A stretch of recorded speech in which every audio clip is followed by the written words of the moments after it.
We need to lock the station. Something's not right. Officer Elliot Burns didn't scare easily. He'd spent 2 decades in the Stonebridge Police Department and had seen everything from drunk brawls at the harbor to drug busts in abandoned shits. But this was different. The voice on the phone hadn't just been official. It had been cold, dangerous, the kind of voice that didn't ask questions. It gave orders. Burns stared at the receiver for a second longer before gently placing it back. His partner Nathan Reyes looked pale. Who did we just arrest? Burns didn't answer. He looked over to the holding cell where the old man sat, still as stone, quiet, watching 30 minutes earlier. The old man had been just another face in the slow hum of Stonebridge. He had walked into town like a shadow draped in wool. Tall but bent with age, wrapped in a long gray coat that didn't suit the warm spring air. A faded knitted scarf looped loosely around his neck. No one knew where he came from. No one had ever seen him arrive. It was as if the sea breeze had carried him in. He moved with purpose, not hurried, not lost, just deliberate. At Carter's Market, he touched items with care: milk, bread, a jar of honey, things that reminded you of home. He even smiled at a little girl hiding behind her mother, his eyes kind, tired, but full of something that couldn't be named, a sadness too deep, or maybe wisdom too old. Then it happened. A flash of movement, a young man, earbuds in, skateboard. Clutched tight, a careless bump, a wallet disappeared, and in the blur that followed, it was the old man who stood there, confused, and still in his coat when the cashier screamed, "Hey!" That man's wallet is gone. No one saw the real thief vanish into the street. No one questioned the story. Burns and Reyes were there in minutes. The store manager was frantic. The cashier was pointing. The crowd was staring. The old man looked like he didn't belong, too quiet, too composed. He opened his mouth to explain, but Burns had already snapped the cuffs on, and yet there was no resistance, no anger, only a whisper. "I think there's been a mistake." Back at the station, the paperwork was routine. Another odd town incident. Another strange story. Reyes laughed. Even the quiet ones surprise you sometimes. But then came the medallion. Tucked deep in the inner lining of that worn gray coat, a heavy silver emblem etched with wings and the letters SSC, not military, not police, older, stranger, and then the card. A leather ID marked eyes only, sealed with a crest neither of them recognized. And the name Elias Granger. Burns had called the number on the back, expecting to be told it was a fake. Instead, he was told to say nothing and wait. Now, as the station grew colder, and a silence stretched longer, Burns stepped closer to the cell again. Elias Granger sat there like he'd been waiting for this day all his life. When he noticed Burns staring, he smiled, not with mockery, but something softer. Like he'd seen it all before. "You boys might want to brew a fresh pot of coffee," he said gently. "It's going to be a long morning." Officer Burns stared through the glass, the weight of his mistake pressing heavily on his chest. Quiet man in the holding cell was no longer just an old man to him. He was a mystery wrapped in silence, and suddenly the silence felt deafening. Reyes stood still, watching Elias Granger with eyes wide and heart thudding in his chest. They had cuffed him. They had pushed him. And now they were being told to stay silent and wait. It didn't feel like law enforcement anymore. It felt like they had stumbled into something much bigger than their town. 30-5 minutes later, the station's parking lot filled with the hum of 4 black vehicles moving in perfect sync. Men in dark suits stepped out, each one moving with the kind of purpose that left no room for questions. One of them, a tall man with a weathered face and a voice that cut through the air like a blade, walked in without hesitation. "Where is Elias Granger?" he asked. Burns pointed wordlessly toward the cell. What happened next burned itself into Burns' memory. The agents didn't yell. They didn't bark orders. They approached the cell with calm respect. When Elias looked up, the lead agent extended his hand and said, "Sir, we're sorry for the inconvenience. We're here to escort you now." Elias rose, nodded, and walked out with them as though he had been expecting it all along. There was no anger. In his eyes, just understanding, and a quiet sadness. Once Elias had gone, the room felt emptier than ever. One agent remained behind. He took off his glasses, looked at the 2 officers, and said, "Do you know who you just arrested?" They shook their heads. Agent continued, his voice slow and even. Elias Granger was once a field operator for an intelligence division. That doesn't even officially exist. He's carried out missions in war zones you've never heard of. He saved lives, stopped threats, and worked in shadows where others feared to walk.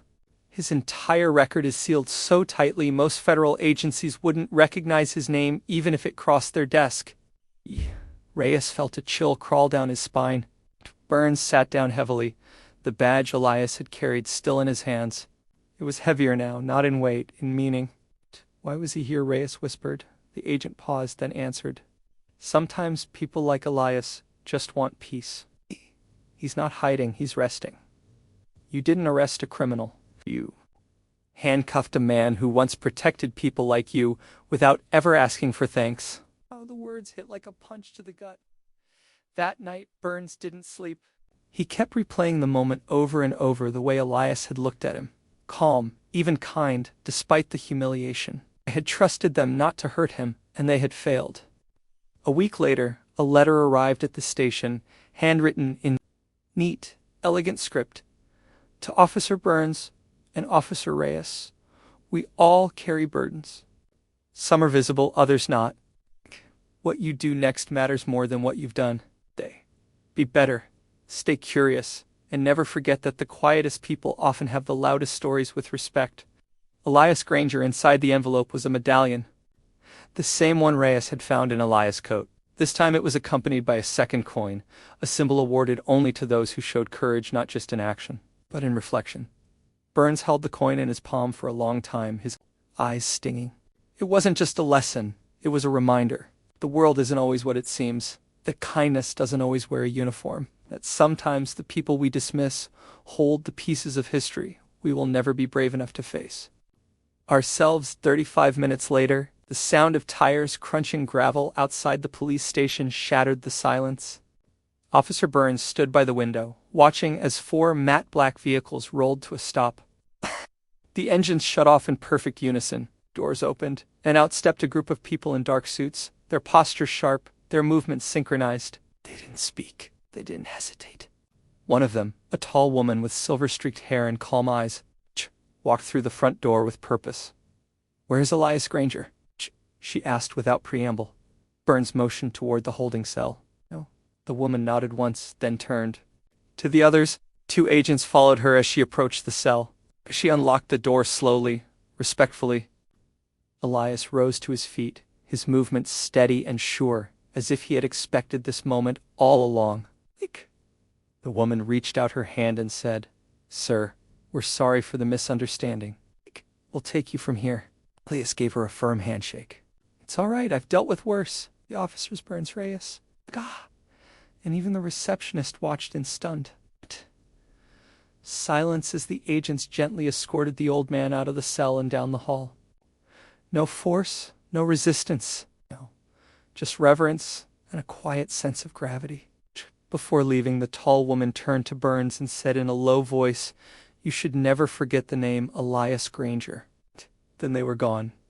The silence afterward was heavier than before. It clung to the walls like fog. Burns sank into the chair behind his desk, staring at the empty hallway. Reyes paced back and forth, muttering under his breath, replaying every step they had taken that morning. "What? What just happened?" Reyes finally asked. They didn't know. Not yet. But answers came an hour later when another agent, dressed in a less severe suit and carrying a sealed folder, arrived at the station. He introduced himself simply as Marcus and asked to speak privately in the break room with the door closed. Marcus placed the folder on the table. "You 2 don't need to know everything. In fact, you're not cleared to. But I'll tell you this because you need to understand the weight of your actions.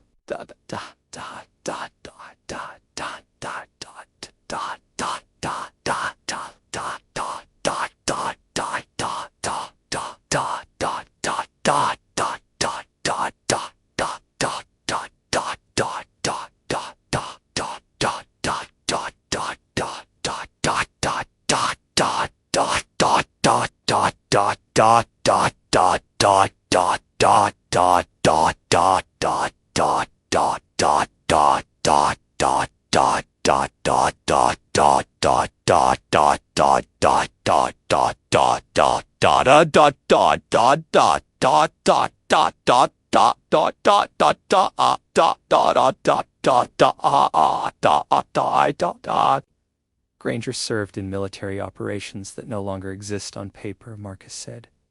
He was the lead operative in missions, so sensitive they don't appear in government archives. He's been captured, tortured, presumed dead, and returned on foot through enemy borders. He has been a silent force behind peace treaties, counterterrorism, operations, and the protection of civilians on foreign soil. If there's any man in this country who's earned a quiet retirement, it's him. Marcus leaned forward. You see an old man? You see a legend whose footsteps changed the course of history. Reyes looked ashamed. We cuffed him. We didn't even ask his name. Made a mistake, Marcus replied, not unkindly. But you were lucky. He is a patient man, and he understands that people forget to look beneath the surface. With that, Marcus left the station, and the folder remained sealed on the table.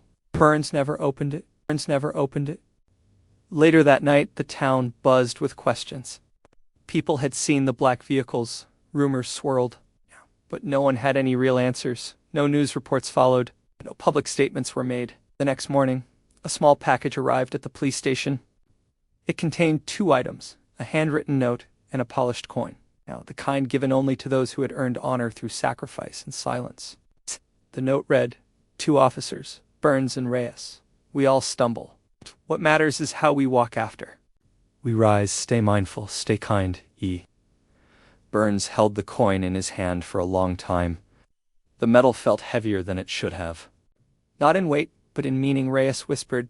We thought we were the ones keeping this town safe. Burns nodded slowly. Turns out he's been doing it longer than we've been alive. And from that day forward, neither officer ever looked at a stranger the same way again. They learned that sometimes the quietest people carry the loudest stories, and that sometimes the heroes are the ones who never ask to be seen.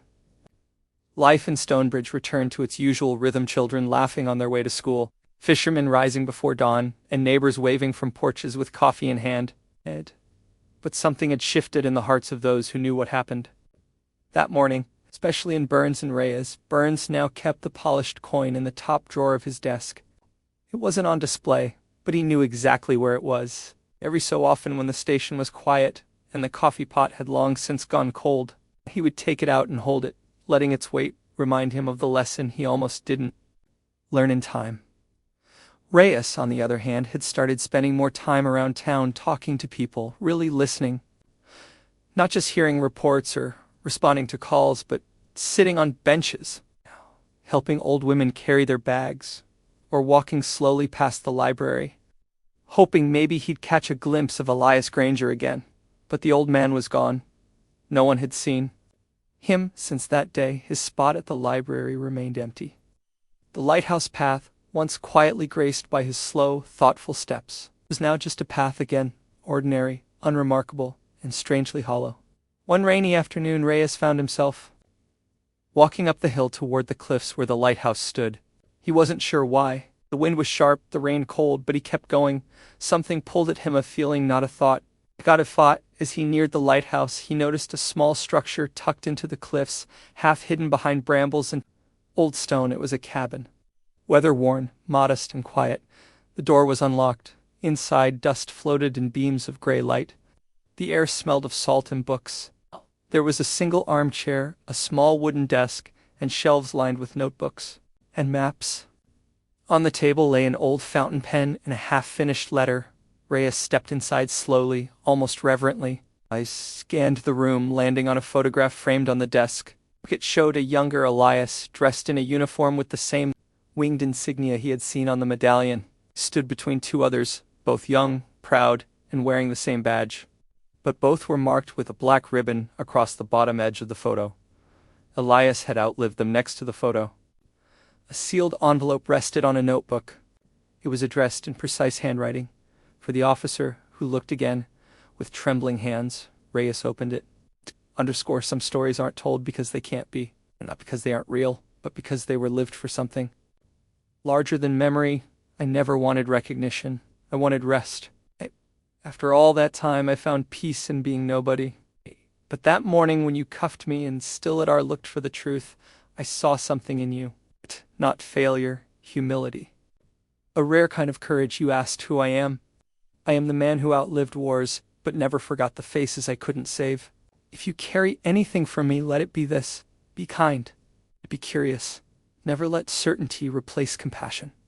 Elias Granger _Reyes sat in the old chair for a long time after that.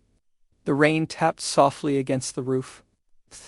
In that silence, something inside him settled. He walked back down the path with the letter folded carefully in his coat pocket that evening. He handed the letter to Burns without a word.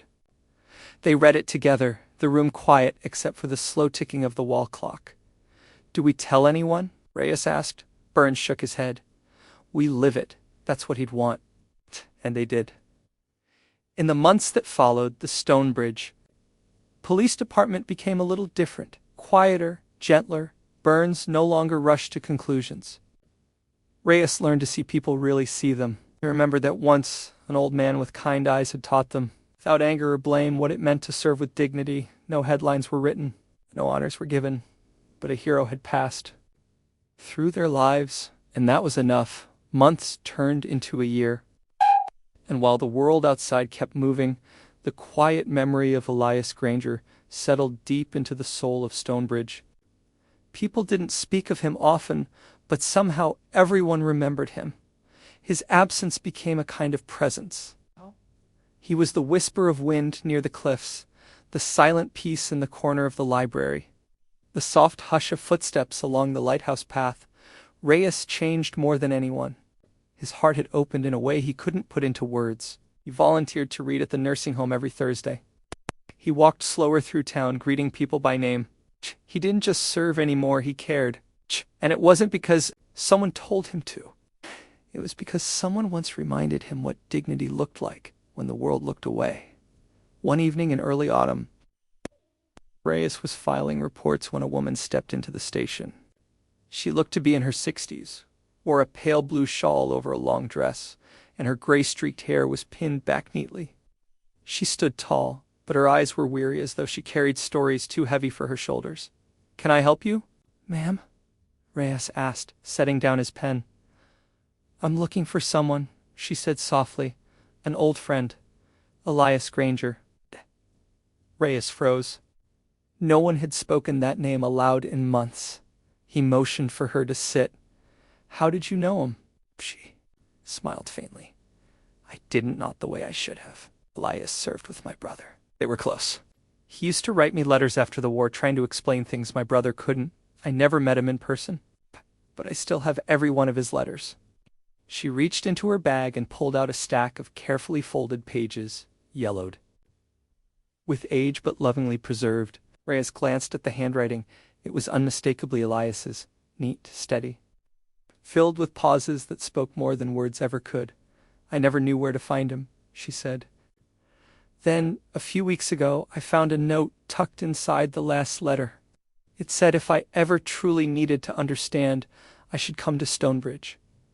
Reyes felt his throat tighten, stood slowly, walked to the back, and returned with the polished medallion. Without saying a word, he placed it on the desk between them.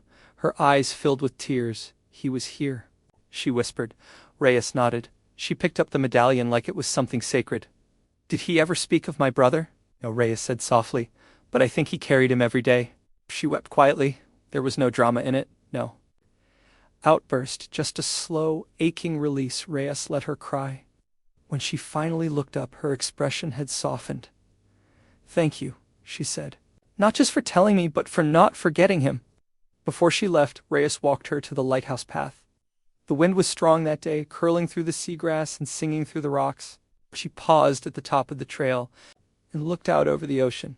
"He always said the sea knew how to keep secrets," she said. "I think Elias was the one who truly knew." Left the town quietly, just like he had. But the day she came brought something back, a sense of closure, not just for her, but for Reyes too. Later that night, Reyes placed the old photo and the letter Elias had written into a small wooden frame and hung it on the wall behind his desk. Out of sight from the public, but close enough to see when he needed reminding, Burns saw it the next day. He didn't ask, just nodded. That winter, Stonebridge saw its first snow in years. It was light, almost hesitant, as if the town itself remembered the footsteps that had once wandered its streets without ever asking for anything in return, and somewhere near the lighthouse, if you listened closely, the wind still whispered, "Name not loudly, not with urgency, but with reverence. Elias Granger, a man who asked for nothing, and gave everything, and gave everything." Winter in Stonebridge was quieter than usual. The snow fell gently, like a hush, over the town's many memories. The waves along the cliffs moved slower, as though time itself had chosen to rest. Inside the Brew and Bean Cafe, Officer Reyes sat by the window with a mug of coffee, watching the frost form delicate patterns on the glass. It had been a year and a half since Elias Granger's arrest and his quiet disappearance. The world had changed in small, beautiful ways since then. The town, once busy with gossip and assumptions, had grown softer. People took the time to look each other in the eye, to listen without judgment, to offer help without hesitation. It was as if Elias's silence had somehow taught them how to speak more gently. Reyes still carried Elias's medallion in his jacket pocket, not because he had to, but because he wanted to. It reminded him of everything he almost didn't see, of how close he'd come to being part of a world that punished before it understood. One morning, a letter arrived at the police station. It was hand-delivered, no return address, sealed. With a small wax emblem, the same winged insignia that had been etched on Elias's badge, Reyes opened it carefully. Inside was a single sheet of thick parchment. The handwriting was firm and precise. To the officers at Stonebridge PD, your treatment of Elias Granger was noted. And though your actions were flawed, your willingness to see beyond them has brought honor to your badge. Elias chose to disappear not out of shame, but to protect the silence he had kept for decades. He was never meant to be a hero in headlines, only a quiet guardian in the shadows. His mission is complete. He has found peace. The service attached was a small photo, grainy, but clear enough to recognize the silhouette of Elias sitting near the edge of a remote cliff. The sun behind him, sea before him, and a bird resting. On his shoulder there was no date, no explanation. Just that one moment, frozen in time. Filled with calm, Reyes placed the letter inside Elias's old case file, then closed it gently. He didn't need to investigate. He didn't need to ask questions. He just whispered, "Thank you," and left it at that. Later that week, a bench was installed near the lighthouse path. It bore no plaque, no inscription, just a place to sit, to reflect, to breathe. But those who knew, knew. And when people walked by, they often paused for a moment, not really sure why, but feeling something they couldn't explain. Officer Burns retired that spring. On his last day, he stood by the window in the station, staring at the medallion Reyes kept on his desk. "You did right by him," Burns said. Reyes nodded. "He did right by all of us." When the sun finally returned to Stonebridge, it shone brighter.